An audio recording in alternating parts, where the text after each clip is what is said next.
Yo guys, welcome back to another video, and as you can see, we've got the Traitless Strat. It's 4507. It might just be final in terms of like what you can do. I think I optimized it very well. My wave skips were, I think, pretty perfect. Maybe you can get half a second, maybe even a second if you're even perfect, or that's not even a word, bro. If you're just more perfect, but in terms of the team setup, I'm just run you through it. Should be quick. I need to run through this quick. I need to get outside, and then I'll just post it like later tonight. So you can see Shackled Sight on Umar, Enthusiast Walk on Irons. Well, it doesn't really matter on nines. You could just give it to Ruki if you want. Then King of Trash for Sanjuru. Just another damage. I got high damage. Wait, it doesn't matter what the damage is, bro. Loki, just give them Memorials, bro. Ideally, you want Alucard on pretty much all of them. And yeah, I gave this to Killua. And I gave this to Speedwagon, just because of his own memorial. So for these units here, the only ones that actually matter is Uma's one, and then King of Trash for 1, 2, and 3. You can pretty much do whatever. Just put your highest stats ones. And that's pretty much it for the team setup. Let's just get into the run. I wish you guys the best of luck. Okay, so you guys can see I've got all the things on the screen. Your iron spells that you need to have preset, and the top left, the wave skip stuff. I'm not going to say anything, I'll just let those play out and you guys can follow those effectively.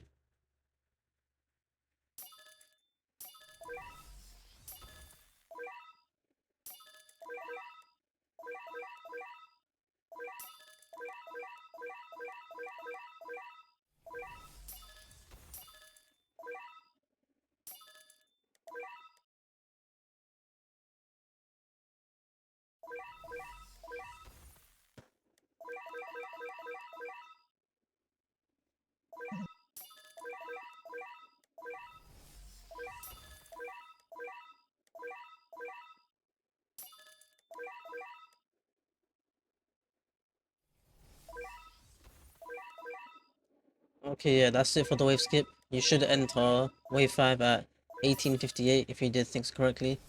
So if you get that time, yeah, that's perfect. If you get 1857, you know, it's not too bad, but if you want optimal score, and I guess the final strat score on the day, not day 1 or day 1 or day 2, you have to aim for 1858. But from here, it's just about putting your Uma stats in, focusing, farming up, you know, get your first speed one maxed out, then max the second one. And yeah, once they both are maxed, yeah, you're gonna prioritize getting Rukia done before wave 8. I mean, yeah, before wave 9 actually, so wave 8 or below.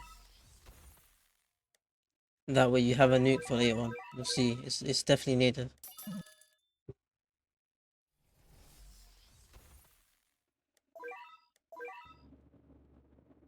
So yeah, pretty much all you're gonna be keep doing is just putting your stats into Uma and place Rukia in this location right here.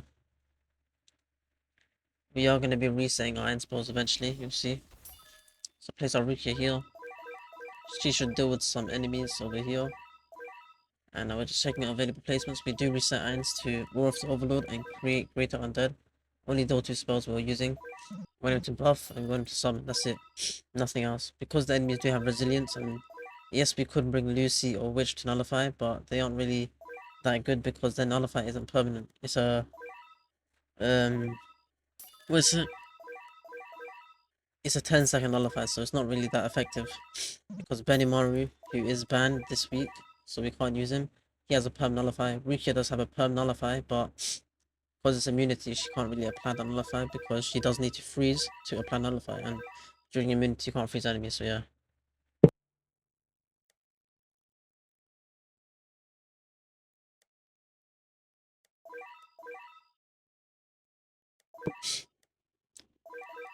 So now we're switching. As you saw, I put one upgrade into my Uma before I upgraded my Rukia. This way I have cost reduction on my Rukia. And I'm getting her to, of course, full AoE and targeting her to bosses just for now.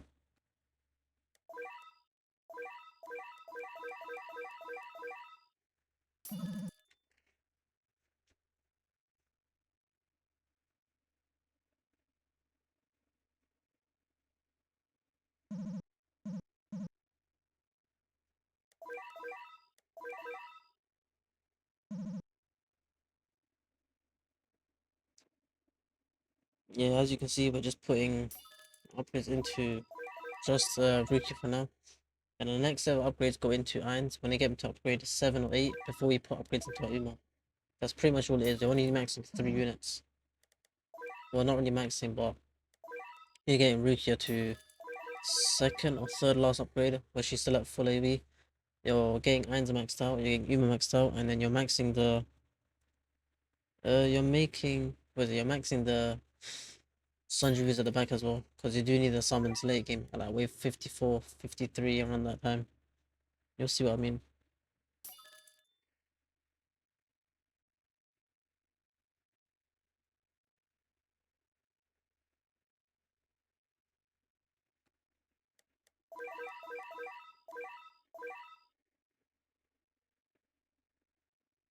And yeah, you can see most of this tournament is gonna be AFK. You just sit back and just upgrade things. There's not much you can do.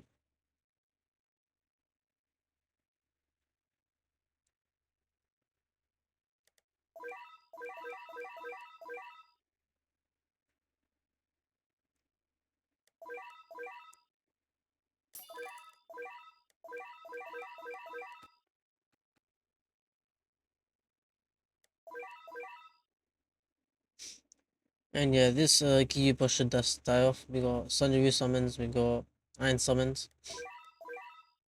Yeah, that's pretty much all you need really. Once Uma does get to champion state, which is basically all 4 stats be maxed out, she'll make a big difference because Loki is it's very substantial what she can do with that buff. But yeah, you can see we're at upgrade 7 now for our Irons. You wanna think at this point I only put upgrades into my Uma now. Let's see. Yeah, I stopped all the upgrading on our Irons and I put upgrades into Uma. Because at this point the leaks do get slightly bad, so you wanna make sure you're prioritizing your Uma instead. Because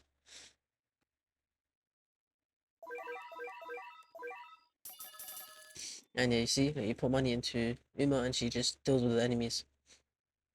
Because she's looping around like every 10 seconds for now.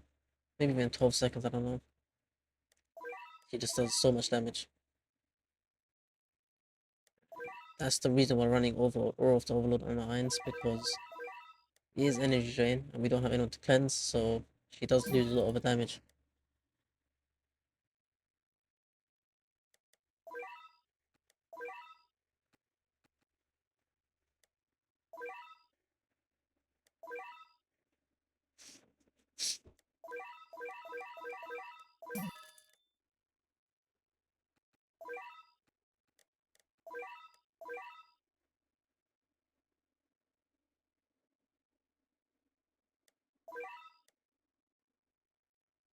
And you just keep upgrading your Umas, that's all you have to do.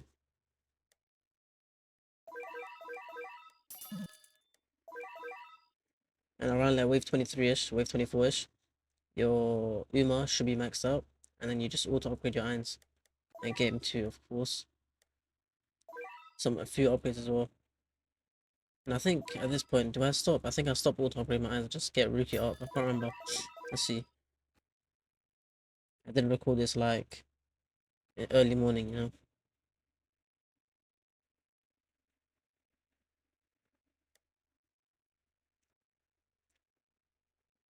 So yeah, as you can see, I've got Irons still auto upgrade, but eventually I do stop and get Rookie upgraded as well. I think at upgrade 9, if your Irons not upgrade 9, you should just stop putting money into him and get Rookie to upgrade 11 or 13, I think.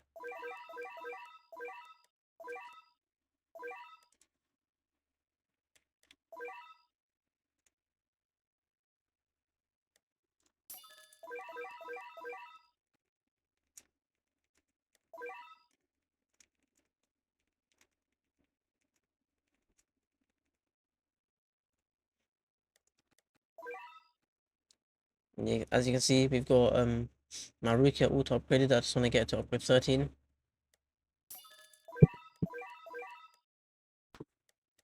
Because we want to prioritize the next boss. The next boss is a Gyu boss as well. So you want to get it to upgrade 13 and use a nuke.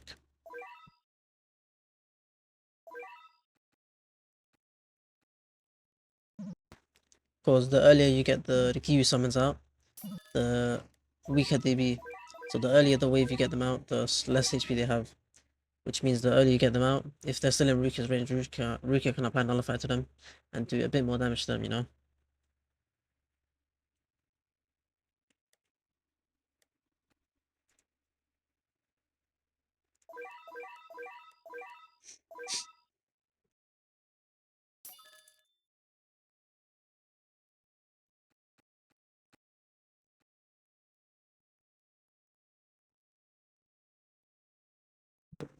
And yeah, as you can see, we're at like upgrade, was it 10 now? Yeah, 11. So just 2 more upgrades, we get to upgrade 13.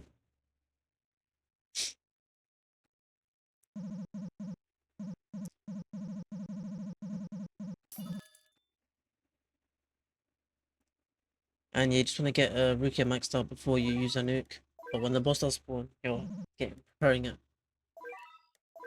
Remember, all this time you just keep doing your upgrades. It's one thing you just can't forget. I don't mention it because it's essential, and it's one thing you just have to keep doing non-stop, regardless of what's going on. So I get this upgrade in for Rukia, and then I quickly nuke, just so I can get that damage on you. You can see he loses a lot of health from this. It's not too much, but it's a bit, you know, it's a bit. And by doing that, we do spawn in Goldo, or Goldie in this game, and he can be nullified, because summons from an actual boss or a boss that transforms can still be affected by crowd control or like any effects.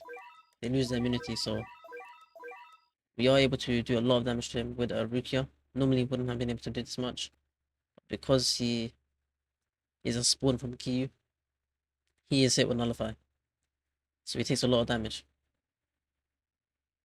And look, he went down from 8 mil to 3 mil, which normally wouldn't have happened. But yeah, that should just help us kill him off earlier, meaning we should get earlier summons for the other Kiyu spawns, which is what you want.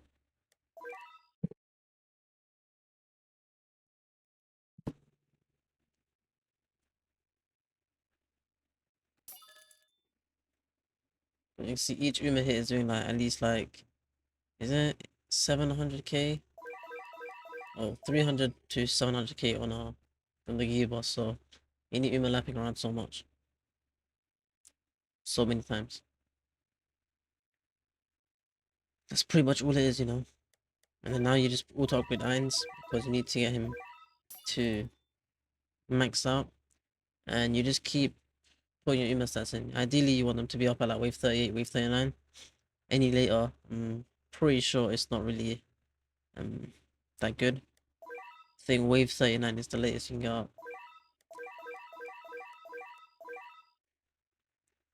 Yeah, I think that's the wave I do get up. So wave 39 is like the limit. If you get it up any later, it might just be a fatal flaw and you just might lose. But there's one thing I want you guys to know is, you see how Giyu spawns bosses? You could take off 3 Rukias, not 3 Rukias, 3 Killuas from the front and sell and replace them just to remove the shields on these Giyu spawns, because they spawn with shields, meaning you lose out on 3 summons and lose out on the Uma hit, so you want to take off the shields. And you can see we got champion state now, and our Uma just gonna nuke like crazy, clearing off all these mobs, meaning the summons can actually do their jobs. But now you want to put money into Sanjaroos now. You want to get them all to upgrade 10 at least, as a minimum. And I can see I do take off 3 kilos just for the back. Because the G-Sports, the Jace, whatever the name is, he is pretty fast, so you do need to take your shields off very quick. Yeah, you can see this boss gets killed off as well. You need your Sanjaroos to be upgraded out of the way. That's the ideal upgrade for his mana. So you see this boss dies off, and now I place 3 kilos right here for the next boss that does spawn in soon, just so his shield is off. And like, his shields are taken off, meaning he should die off now. And that's it for this part of the strat. It's very easy after this. Giyu boss should die off, and now it's just simple. Up until like wave 56, there's nothing hard. So I'll speed up the video because there's nothing you're doing for now. So I'll speed up to like 1.5x speed. And once it gets to like wave 54, I'll slow it down. Don't worry. It's legit just AFK now. The summons will kill it off. Just auto upgrade your Sunjaroos. The summons will kill it off. And Ruki's doing her job and Uma will just do her job. So yeah, you just put it auto upgrading all these Sunjaroos. That's what it is. And yeah, slightly sped up. You can see it's 1.5x speed, but this boss is not going to be an issue. As you can see, each hit from Uma is doing like 1 million. So yeah, it's just a lot of damage. It's like 1 to 2 mil. But yeah, this boss dies off easily. The only boss that is difficult is the wave 51. I guess wave 30 and wave 50 are difficult bosses. So as long as you kill the wave 30 boss, you should not struggle at all. Wave 50 should be killed off easily as well.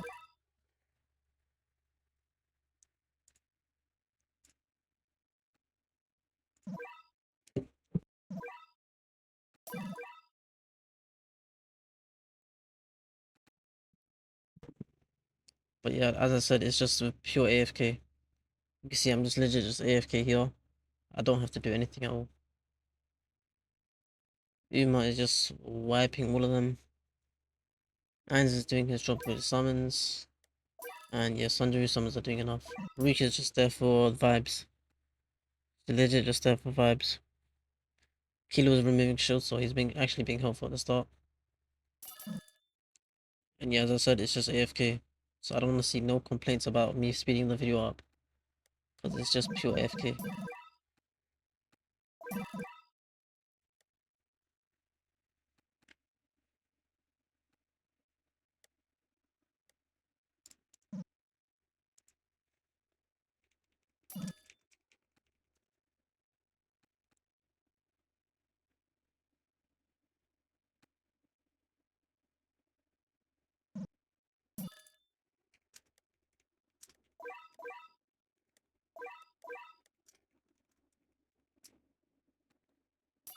Yeah, as you can see, this boss star spawn has a lot of HP. 113 million. 150 million actually.